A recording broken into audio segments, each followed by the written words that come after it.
Hello everybody, once again welcome back to our YouTube channel. As you know, Delhi university के almost सभी colleges ने अपना orientation day release कर दिया है। अगर आपको जानना है आपका कॉलेज का ओरिएंटेशन डे कब है, आप उनके ऑफिशियल वेबसाइट पर जाएं या फिर इंस्टाग्राम हैंडल को फॉलो करके रखें। वहाँ पर वो अपनी सारी इन्फॉर्मेशन को रिलीज़ ज़रूर करते हैं। अब ना बहुत बच्चों के डाउट्स होते हैं कि वहाँ पर लेकर क्या जाना है, ओरिएंटेशन डे पर आखिर होता क्या है, पढ़ाई होगी, पेरेंट्स अलाउ है कि नहीं है। तो इस सभी का डाउट्स ना आपको यहीं पर मिलेगा इसी एक वीडियो में। देखो, पहली बात तो कुछ भी एक्सपेक्टेशन लेकर मत जाना कि हमारे लिए इतना सजावट होगी, ये होगा वो होगा, क्योंकि देखो पहले से ही बता रही हूँ, बारिश का मौसम है, कुछ आपके लिए हो या ना हो, कुछ भी मतलब कह नहीं सकते हैं। अब बेसिकली ओरिएंटेशन डे पर होता क्या है, ओरिएंटेशन 3 टाइप की होती है: common orientation, departmental orientation and society orientation. Common orientation में होता है कि जो सीनियर्स हैं वो परफॉर्मेंस कर रहे होते हैं, आप अपने फ्रेंड्स बना रहे होते हो। कैंपस टूर होता है कि आपकी किस डायरेक्शन में कौन सी क्लास है, तो ये सब होता है, ठीक है। डिपार्टमेंटल ओरिएंटेशन में जो डिपार्टमेंटल ऑफ साइंस है, department of biochemistry, department of English, ये सभी ना अपने अपने स्टूडेंट्स को गाइड करते हैं कि हम क्लास कब लेंगे, कौन कौन से टीचर आपके फर्स्ट सेकंड थर्ड सेमेस्टर्स में सब में पढ़ाएंगे, तो डिपार्टमेंटल ओरिएंटेशन में होता है। सोसाइटी ओरिएंटेशन जो होती है, उसमें अपनी जो सोसाइटी आपके कॉलेज में जो सोसाइटी है उसके बारे में बताया जाता है, वो सोसाइटी वहाँ मौजूद होती है। डिपार्टमेंटल ओरिएंटेशन में जो आपके सीनियर्स होते हैं वो आपको गाइड कर रहे होते हैं, आपको कोई सवाल है, कुछ भी है, तो सीनियर्स जवाब दे रहे होते हैं, सीनियर्स से आप इंटरेक्ट कर रहे होते हो डिपार्टमेंटल ओरिएंटेशन में। ये सब तो था ओरिएंटेशन के बारे में। बेसिकली ओरिएंटेशन डे पर आपकी कोई भी पढ़ाई नहीं होगी, वहाँ बैग लेकर मत चले जाना, किताबें लेकर मत चले जाना, हंसी हो जाएगी, सच बता रही हूँ, ठीक है। ओरिएंटेशन डे पर क्या होता है, आप अपने कॉलेज के बारे में जानते हो कि किस टाइमिंग पर आना है, किस टाइमिंग पर जाना है, ये सब, ठीक है।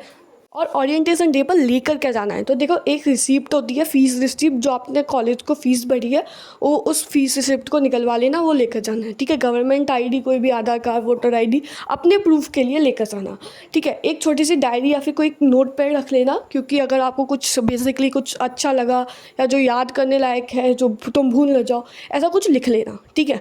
और एक छाता ज़रूर लेकर जाना, क्योंकि भाई बारिश कभी भी हो सकती है, और पानी की बोतल ज़रूर लेकर जाना टू अवॉइड डिहाइड्रेशन, क्योंकि जो ये ओरिएंटेशन डे ना वो 1-2 घंटे का भी हो सकता है। बारिश पड़ जाए तो तुम बैठे रहोगे, रुके रहोगे, तो ये सब देख के जाना। और अगर आपको ज़्यादा भूख लगती है तो कुछ ना कुछ खाकर लेकर जाना। अगर आपको कोई मेडिसिन ले रहे हो, आप उस टाइम पर लेनी ज़रूरी है, तो वो मेडिसिन लेकर जाना, कोई ऐसा मना नहीं करता है, ठीक है। अब ड्रेस कोड क्या है, अभी बेसिकली आप अपने कॉलेज की ऑफिशियल वेबसाइट पर जाओ, वहाँ पर आपको पता चल जाएगा कि ड्रेस कोड क्या रहने वाला है। और एक बात, अपने कॉलेज के इंस्टाग्राम हैंडल को फॉलो कर लेना, क्योंकि ये मस्ट है भाई, इंपॉर्टेंट है। कुछ ना कुछ इन्फॉर्मेशन मिलती ही रहती है, अजीब ही गरीब।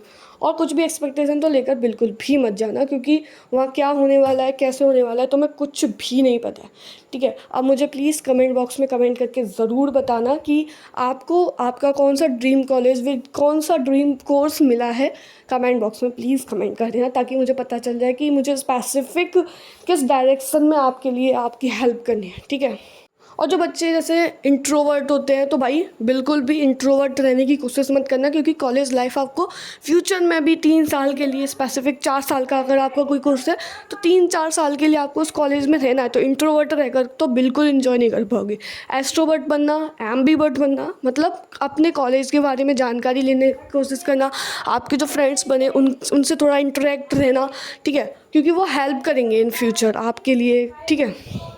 ओरिएंटेशन डे पर आपको बेसिकली यही सब देखने को मिलेगा। अब पेरेंट्स अलाउ है कि नहीं, ये आप ना उनके कॉलेज की अपनी ऑफिशियल वेबसाइट पर जाना, वहाँ से ही पता चलती है, क्योंकि ड्यू के बहुत से कॉलेजेस मतलब पेरेंट्स को अलाउ करते हैं, बहुत से नहीं करते हैं, तो अब ये उनके ऊपर स्पेसिफिक है, कॉलेज के ऊपर, ठीक है।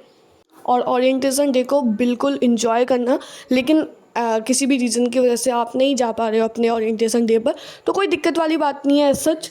बस ओरिएंटेशन डे पर इतना ही सब कुछ होता है, दोस्त बनाते हैं, कॉलेज के बारे में जानते हैं, कैंपस टूर करते हैं, एंड जो भी फैकल्टी है उससे मिलते हैं, मुलाकात होती है आपकी टीचर्स से एंड ऑल।